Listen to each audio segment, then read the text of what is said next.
Bem, nesta sexta-feira, o Corinthians anunciou o meia Zakaria Labiad.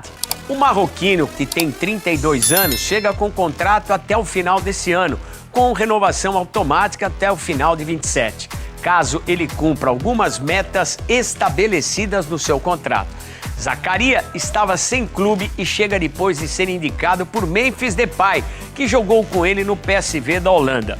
Ele já está regularizado, liberado, pronto para jogar, agora só depende do técnico Dorival Júnior. Lembrando que não foi o Júnior, ele disse isso em coletiva, que indicou a contratação do Zakaria, como queiram, foi o Memphis Depay. Do seu jeito, da maneira que é possível, o técnico Dorival Júnior contorna os problemas do Corinthians, que joga para continuar na direção do bi-estadual. Depois da vitória contra o Atlético Paranaense, a delegação corintiana viajou para São Paulo, dormiu aqui no CT Joaquim Grava e os atletas se reapresentaram nesta sexta-feira pela manhã. Aqueles que estavam mais desgastados fizeram uma atividade que teve uma novidade chamada Breno Bidon. O garoto do Timão está recuperado de um estiramento da coxa. Ele foi desfalque nas últimas 3 partidas e agora está liberado pelo departamento médico para treinar sem restrições. E por isso, ele pode ser opção para o técnico Dorival Júnior na próxima partida, que será domingo contra a Portuguesa, duelo de quartas de final do Paulistão. O Corinthians vive um cenário de calendário especificamente apertado, duelou contra o Atlético Paranaense na quinta, no domingo tem esse compromisso pelo Paulistão, quartas de final, e na quarta-feira que vem viaja para encarar o Cruzeiro pelo Campeonato Brasileiro. Portanto, 3 jogos em 6 dias. Até por isso, o técnico Dorival Júnior diz que a escalação vai ser muito determinada pelo desgaste físico dos atletas.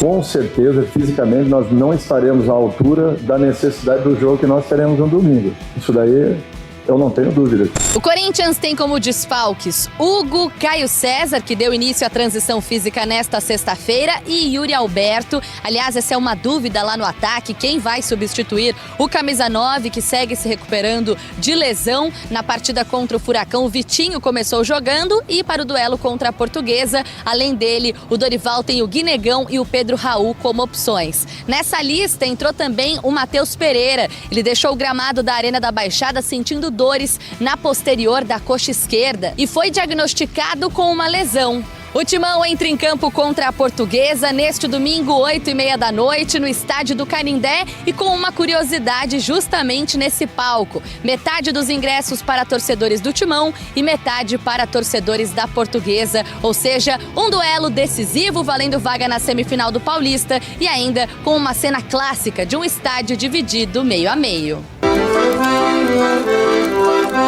Em tempos do preto e branco, quem desse mundo nunca ouviu?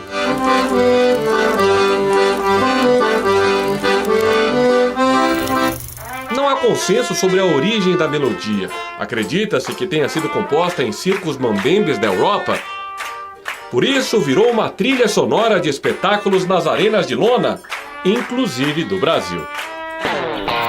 Em 1985, no primeiro Rock in Rio, um grande público começou a cantarolar a canção, mas com uma letra que fazia alusão a uma droga. Como chegou ao futebol? Senta que lá vem polêmica. A raça rubro-negra pegou essa música e criou uma versão. E aí, anos depois, houve uma união entre a raça rubro-negra e a Gaviões da Fiel. A partir daí desse intercâmbio, vamos colocar assim, entre as duas torcidas, é que a Gaviões pegou e fez uma versão que a gente conhece hoje, que é muito mais cantada pela torcida do Corinthians do que pela torcida do Flamengo. Com todo respeito ao Clube de Regatas do Flamengo, não. O Corinthians é a referência. Eles imitam até o nosso todo-poderoso Timão, né? Vai pra cima deles, Mengão.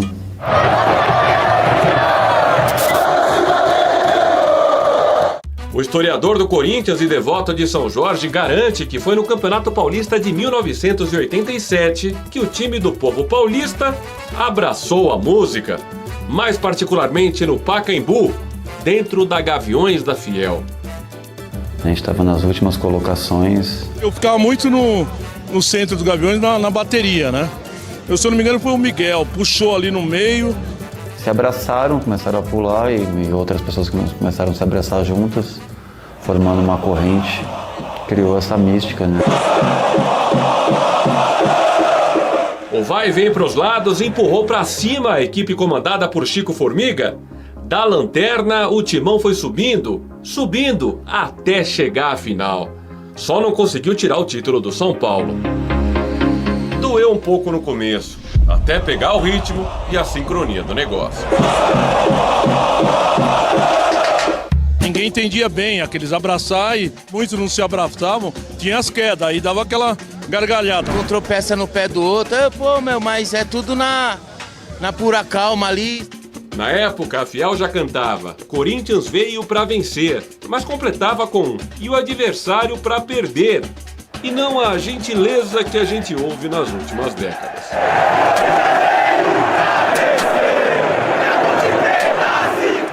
O grande tema do futebol é você ofender a torcida contrária sem ofender.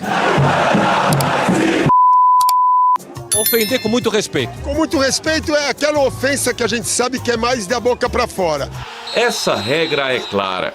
Tem que abraçar quem tá do lado, não importa se tomou banho, se tá suado, é isso? Isso, a ideia é essa. A ideia é mostrar a união da Gaviões e da torcida do Corinthians. Ô Rian, que história é essa que teu colega foi pego com as calças curtas no Poropopó? O cara esqueceu de colocar o cinto ali e amarrar o cordão. E aí no meio do Poropopó, infelizmente, a calça do cara caiu.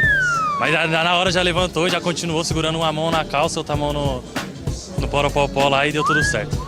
Obviamente a mão no Poropopó não foi no sentido literal. Com o passar dos anos, as quedas de calças e torcedores foram diminuindo.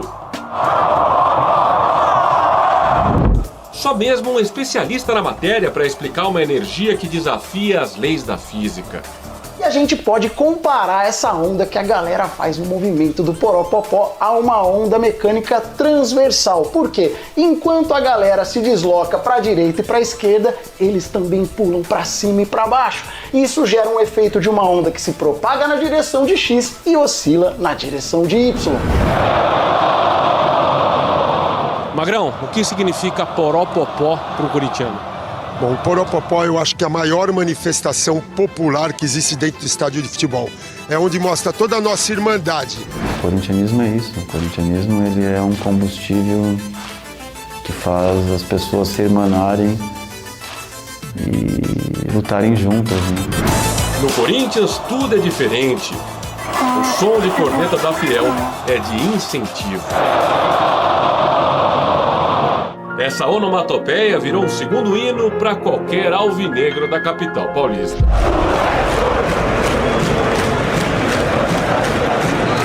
Presenciado ou ouvido falar? Eu destaco no Mundial de 2012, lá no Japão. Quando vocês começaram a se abraçar, o vai e vem, a japonesada não entendeu nada. Mas a maioria que estava lá no meio era de corintiano. Tinha um ou outro japonês, mas eles entraram no clima também. Ike Corinthians! Ike Corinthians! Ike Corinthians! Assim como no Paulistão de 87, no Campeonato Brasileiro de 2024, o Corinthians estava ameaçado pelo rebaixamento, os torcedores precisavam dos jogadores e eles entraram na corrente. Toda vez que a gente vê nossa torcida fazendo, é algo que contagia. E chega a arrepiar, tanto os jogadores quanto os torcedores. Eu acho que a energia que passa, né, dos torcedores e jogadores é muito importante. Né?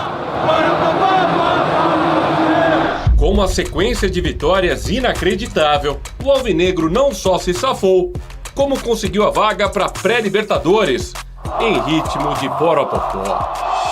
Impossível não lembrar da invasão corintiana em Brasília, comemorando o título da Supercopa do Brasil de 2026. É algo especial para mim, porque eu vivia tudo isso junto com eles, né, junto com os torcedores. E agora viver dentro de campo com esse escudo é algo maravilhoso que eu estou vivendo. Poropopó ali na torcida, você vê que é o abraço do pobre com o rico, do preto com o branco. Eu acho que mostra quão igual é a gente. E Brasília provou agora na Supercopa Rei do Brasil quem manda no país. E o resto corre atrás do carro-chefe. Eles sabem que a torcida do Flamengo é maior, né? Então hoje eles brigam por quem canta mais, como foi agora na última decisão em Brasília. Teve também a polêmica de quem não vai, né? Quando perde eles gostam de bater palma, ou então até fazer o poropopó, né? Corinthians veio pra vencer e o Flamengo só nos imita.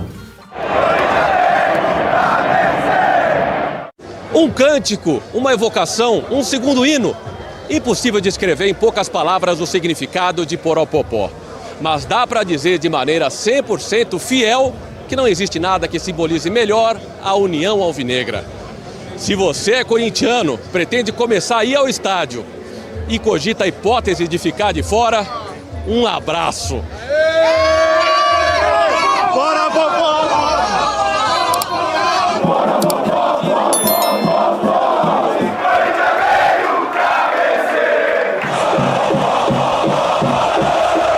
Quartas de final do Campeonato Paulista, jogo apenas de ida, vai ser resolvido nessa partida, nesse jogo, quem avança para a semifinal.